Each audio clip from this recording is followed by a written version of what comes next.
Hello everyone, welcome to my channel course हो रही with Mik. तो आज अपने लीड कोड इजी के प्लेलिस्ट का वीडियो नंबर 88 करने जा रहे हैं।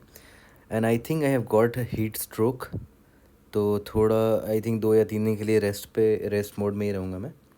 But POTD will be coming. Okay, LeetCode 2900 easy marked है।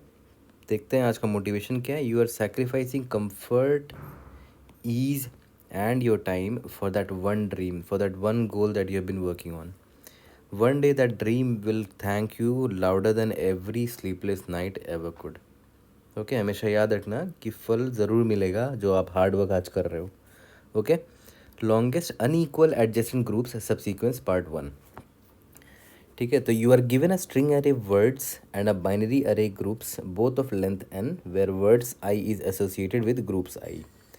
Your task is to select the longest alternating subsequence from words. ठीक है, longest alternating subsequence from words. A subsequence of words is alternating if any two consecutive strings in the sequence, their corresponding elements in the binary array groups differ. ठीक है, essentially you are to choose strings such that adjacent elements have non-matching corresponding bits in the groups array. Okay, जैसे एक example यहाँ पर ये देख लो कि ये ई है, मान लेते हैं आपने ई को उठाया। ठीक है, उसके बाद तो ई के करस्पॉन्डिंग ग्रुप्स में देखो क्या है, बाइनरी 0 है। ई के बाद आप ए को नहीं उठा सकते, क्यों? क्योंकि देखो इसका भी 0 है और इसका भी 0 है। प्रॉब्लम में क्या बोला, ऑल्टरनेटिंग होना चाहिए। तो ई के बाद आप बी को उठा सकते हो। ठीक है, यहाँ तक क्लियर है? क्योंकि देखो बी का जो बाइनरी है वो 1 है, 0 के बाद 1 चुना आपने, मतलब ऑल्टरनेटिंग बिट चुना है आपने, है ना। फॉर्मली यू नीड टू, दूसरे वर्ड्स में इसने क्या बोला, you need to find the longest subsequence of an array of indices denoted as this such that groups I J is not equal to groups I J plus 1, है ना। मतलब groups alternating, मतलब adjacent group equal नहीं होने चाहिए, है ना। जैसे यहाँ पर आपने ई और बी को चुना, तो उसका जो ग्रुप में जो वैल्यू है 0 और 1 है, ऑल्टरनेटिंग है, 0 और 1 है। 1 के बाद 0 चुनना पड़ेगा आपको, 0 के बाद 1 चुनना पड़ेगा आपको, एंड सो ऑन। ऑल्टरनेटिंग होना चाहिए। ओके, ठीक है। Return the selected subsequence if there are multiple answers, return any of them, है ना। जो भी आपको सीक्वेंस से निकल के आ रहा है आपको वो रिटर्न करना है।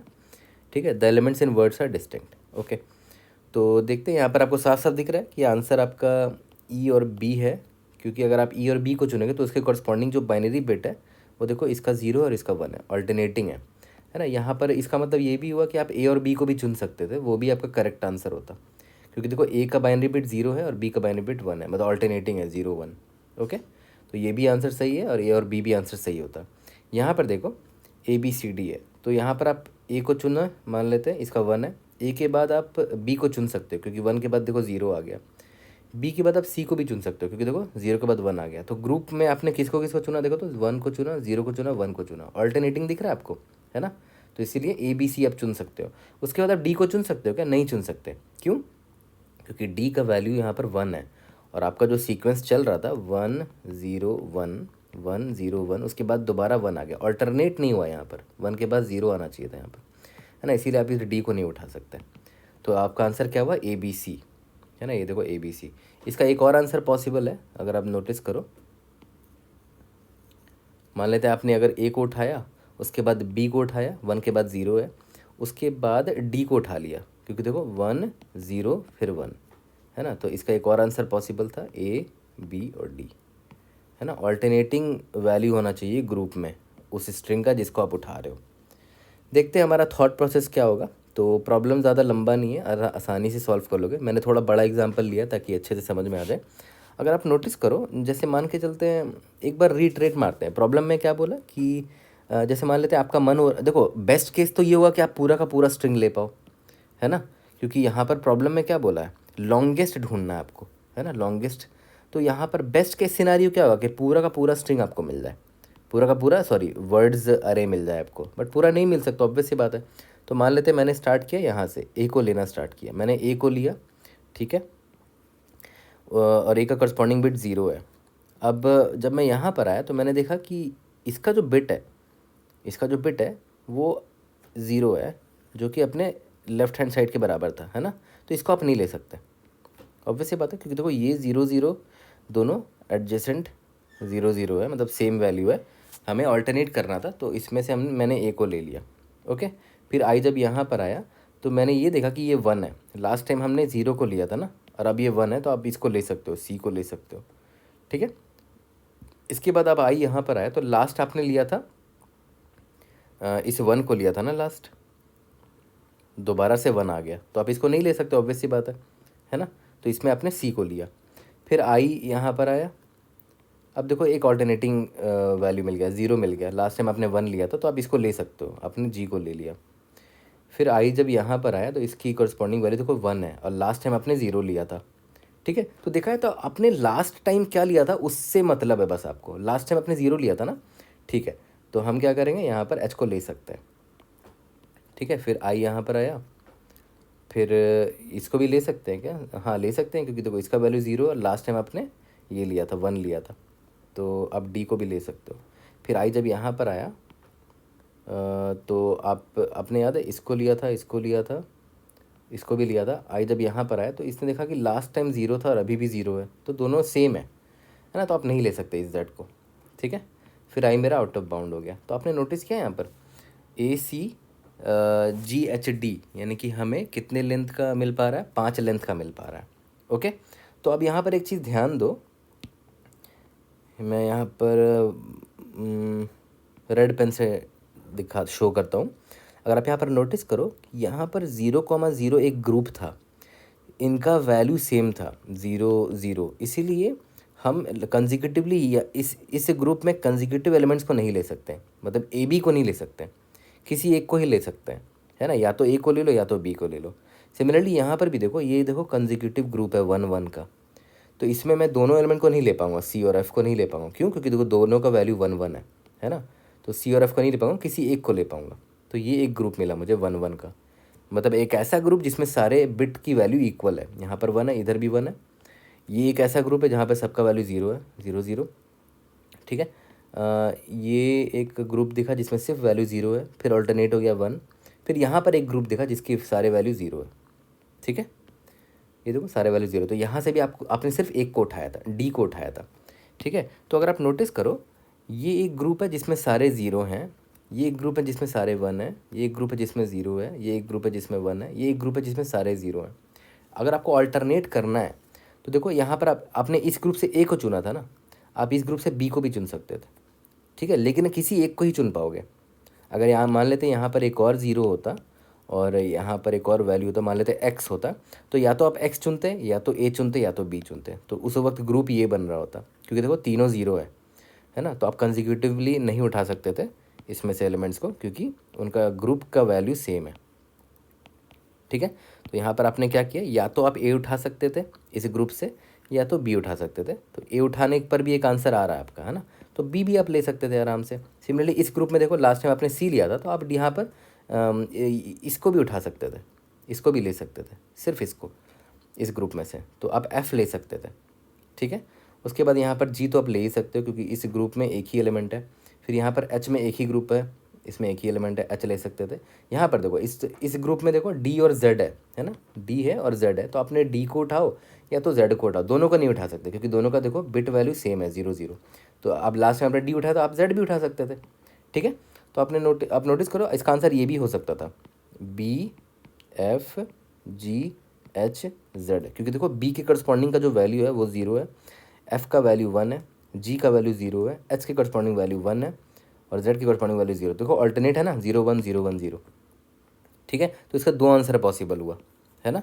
और भी आंसर पॉसिबल हो सकता है क्या, हाँ, अगर आप नोटिस करो और भी आंसर पॉसिबल हो सकता है। यहाँ पर आपने ए ले लिया होता, इधर आपने सी ले लिया, जी ले लिया, एच ले लिया, डी ले लिया, मान लेते ए लिया, सी लिया, जी एच, डी की जगह जेड ले लिया, तो ये भी पॉसिबल आंसर है ना। मतलब बहुत सारे कॉम्बिनेशन कर सकते हो, सारा हमें निकालना नहीं है, हमें कोई एक निकाल के दे देना है बस आंसर में।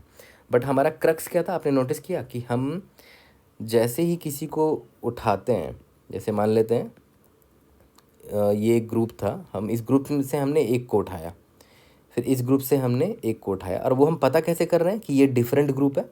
ये डिफरेंट ग्रुप क्यों है, क्योंकि देखो इसके जस्ट पहले वाला जो एलिमेंट था वो 0 है और ये 1 है, तो अल्टरनेट हो गया, यहाँ पर अलग वैल्यू आ गया, है ना, ये अलग अलग ग्रुप है मतलब, ठीक है। और ये मान लेते आई यहाँ पर इसके जस्ट पहले वाला 1 है, इसका मतलब क्या हुआ, दोनों एक ग्रुप में आ जाएगा, दोनों का सेम वैल्यू है, एक ग्रुप का ये, ठीक है। तो बस सिंपली हमें क्या करना है, अब देखो ध्यान दो कितना सिंपल हो जाएगा ये प्रॉब्लम हमारे लिए। मान के चलते हैं आपका आई पॉइंटर यहाँ पर है, ठीक है, तो इसके लेफ्ट हैंड साइड में तो कोई एलिमेंट है नहीं, है ना, तो आप आराम से इस एलिमेंट को तो उठा सकते हो। तो मान लेते हैं आपने ए को ले लिया, ठीक है। फिर जैसे ही आई यहाँ पर आया तो आप सिंपली पता क्या चेक करो कि क्या आपने मेरे बगल वाला जो एलिमेंट था क्या वो डिफरेंट ग्रुप का था। नहीं, वो डिफरेंट ग्रुप का नहीं था, उसका भी वैल्यू ज़ीरो है, मेरा भी वैल्यू ज़ीरो है, दोनों का वैल्यू एग्जैक्टली सेम है। मतलब मैं क्या चेक कर रहा हूँ कि ग्रुप्स ऑफ आई का वैल्यू एग्जैक्टली अपने बगल वाले एलिमेंट के बराबर है, groups of I minus one के एलिमेंट के बराबर है। अगर बराबर है मतलब दोनों सेम ग्रुप का है ना, सेम ग्रुप का मतलब दोनों की वैल्यू सेम है, बिट वैल्यू। तो मैं ऑब्वियसली बात है इसको मैं नहीं ले सकता। अब मैं ए को मैंने ले लिया तो मैं बी को नहीं ले सकता, क्योंकि मैंने इसके करस्पॉन्डिंग ए को ले लिया था, है ना। अगर बी को भी लूँगा तो सेम बिट वाले मैं दोबारा आजू बाजू पिक कर लूँगा, ज़ीरो ज़ीरो, मुझे ऑल्टरनेट चाहिए, तो मैं बी को नहीं ले सकता, ठीक है। तो फिर मैं क्या करूँगा, आई को स्किप करके आगे बढ़ा दूँगा। आई यहाँ पर आ गया। अब देखो ये वन है ना, तो मैं फिर से वही चेक कर रहा हूँ कि क्या groups of I is equal to groups of I minus one है। नहीं, इस बार आई माइनस वन का वैल्यू देखो ज़ीरो है, ठीक है। तो अब मैं इसका मतलब क्या हुआ कि जो ग्रुप एक बन रहा था वो यहाँ ख़त्म हो गया। अब आई से एक नया ग्रुप स्टार्ट हुआ वन का, ठीक है। तो इस ग्रुप का पहला एलिमेंट को ले लेते हैं, सी को ही ले लेते हैं, ठीक है। तो मान लेते हैं मैंने सी को ले लिया, ओके। फिर आई मेरा यहाँ पर आया, फिर ये चेक करेगा कि क्या इसके लेफ्ट वाला एलिमेंट इसके इसके ही ग्रुप का था या अलग था। देखो दोनों की वैल्यू सेम है, मतलब ये इसी के ग्रुप का था, है ना, तो मतलब ये इसके ग्रुप का था। तो इस ग्रुप में मैंने एक को ले लिया था सी को, तो एक एक ही एलिमेंट को ले सकते हैं इस ग्रुप से, ठीक है। फिर आई यहाँ पर आया। अब देखो इसकी वैल्यू देखो, इसके बगल वाला इसके डिफरेंट है, डिफरेंट मतलब एक नया ग्रुप स्टार्ट हुआ है यहाँ से, ठीक है। इसकी वैल्यू डिफरेंट है तो इसको मैं उठा सकता हूँ, तो मैं यहाँ पर जी को उठा लिया, ठीक है। अब आई जब यहाँ पर आया तो इसने देखा कि इसकी वैल्यू इससे डिफरेंट है, मतलब दोनों अलग अलग ग्रुप है, मतलब ये एक अलग ग्रुप था और ये एक अलग ग्रुप है, स्टार्ट हुआ है अभी। तो इस नए ग्रुप के पहले एलिमेंट को मैं उठा लेता हूँ, ठीक है। फिर आई जब यहाँ पर आया तो इसने देखा ये इसके बराबर नहीं है, मतलब ये अलग ग्रुप था और ये एक अलग ग्रुप स्टार्ट हुआ है। तो ये नया ग्रुप जो स्टार्ट हुआ है ये वाला, इसके पहले एलिमेंट को उठा लो। इंडेक्स नंबर 6 पर आप हो तो वर्ड से इंडेक्स नंबर 6 वाला वर्ड उठा लो, आपने डी वाले स्ट्रिंग को उठा लिया, ठीक है। फिर आई जब यहाँ पर आया तो इसने देखा कि इसकी वैल्यू इसके नेक्स्ट प्रीवियस वाले के बराबर है एग्जैक्टली, मतलब ये दोनों सेम ग्रुप के हैं, है ना, ये दोनों सेम ग्रुप के हैं। तो मैं इसको नहीं उठाऊंगा क्योंकि इसी ग्रुप का पहला एलिमेंट तो मैंने उठा ही लिया था, तो हर ग्रुप से एक ही एलिमेंट उठा सकता हूँ, वरना ऑल्टरनेटिंग नहीं मिल पाएगा मुझे। फिर आई मेरा आउट ऑफ बाउंड हो गया, मैं इधर ही रुक जाऊँगा। देखो तो ए सी जी एच डी मिल गया, यही मेरा आंसर है, ठीक है। यहाँ तक क्लियर है। अगर प्रॉब्लम में बोलता कि भाई सारे स्ट्रिंग निकालना है, ठीक है, तब तो भाई आपको रिकर्शन लिखना पड़ता कि एक बार आपने ए लिया, ए के बाद आप बी को नहीं ले सकते, ठीक है। एक नहीं, एक सेकंड, एक बार आपने ए को लिया फिर आपके पास ऑप्शन होता कि आप ए को ना लेके बी को लेते, ठीक है। तो रिकर्सिवली आप सॉल्व कर सकते थे, फिर वहाँ पर आप डायनेमिक प्रोग्रामिंग की तरफ चले जाते, ठीक है। डीपी से भी बन सकता है, अब ऐसा कुछ है नहीं मतलब इस प्रॉब्लम में, बट आई थिंक वो ओवर किल है वो सोल्यूशन, ठीक है। यहाँ पर सिंपली ये पूछा गया कि आपको ये करना है, बस एक कोई भी एक आउटपुट निकाल के दे देना। अगर हाँ इंटरव्यूअर पूछता है कि अगर मैं आपसे बोलूँ कि सारे पॉसिबल आउटपुट्स निकालना है, तो definitely you have one option कि भाई आपको रिकर्सिवली सारे पॉसिबल सोल्यूशन ये निकालने पड़ेंगे। ट्राई कर सकते हो फ्री टाइम में, बट ओवर किल है वो प्रॉब्लम, ठीक है। तो आई होप ये समझ में आ गया होगा। आई थिंक छोटा सा ही सोल्यूशन था, नॉर्मल इटरेट कर रहे हैं आई पॉइंटर यहाँ से यहाँ, और आई अपने जस्ट प्रीवियस वाले को चेक कर रहा है कि वो मेरे सेम ग्रुप में है या नहीं है, दैट्स इट, ठीक है। अगर सेम ग्रुप में नहीं है तो मतलब नया ग्रुप अभी स्टार्ट हुआ है और उस एलिमेंट को ले लो, ठीक है। तो चलो कोड करते हैं, सेम स्टोरी को कोड में कन्वर्ट करेंगे फिर इसको फिनिश करते हैं। तो चलो इसको कोड करते हैं। मैंने क्या बोला था, सिंपल एक फॉर लूप, एक वेक्टर ऑफ पहले स्ट्रिंग ले लेते हैं जिसमें मुझे रिजल्ट को स्टोर करना है। For int i is equal to 0, i is less than n, i plus plus, ठीक है।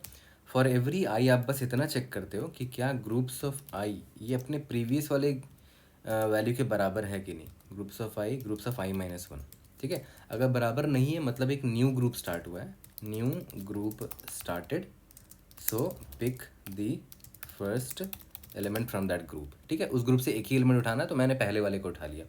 तो result dot push underscore backwards of I को आपने उठा लिया, ओके। लास्ट में रिटर्न क्या करना है, रिजल्ट करना है। बट एक चीज़ ध्यान देना, आई को आई माइनस वन से कंपेयर कर रहे हो, जब आई की वैल्यू जीरो रहेगी तो I minus one out of bound हो जाएगा, ठीक है। तो यहाँ पर एक चेक डाल सकते हो, डालना चाहिए आपको, आई अगर ज़ीरो के बराबर हुआ तब भी वो एक नया ग्रुप स्टार्ट हुआ है ना, और उस ग्रुप का पहला एलिमेंट वही है, आई इज इक्वल टू 0 वाला जो भी वर्ड होगा, तो उसको आप डायरेक्टली डाल दो यहाँ पर। या फिर और ऑपरेटर लगा दिया मैंने, आई -1 के बराबर नहीं है तो वर्ड्स ऑफ आई को डाल दो। ठीक है, सबमिट करके देखते हैं। Time complexity O of n है क्लियरली। कोई भी डाउट होता है read in the comment section और try to help you out. See you in the next video. Thank you.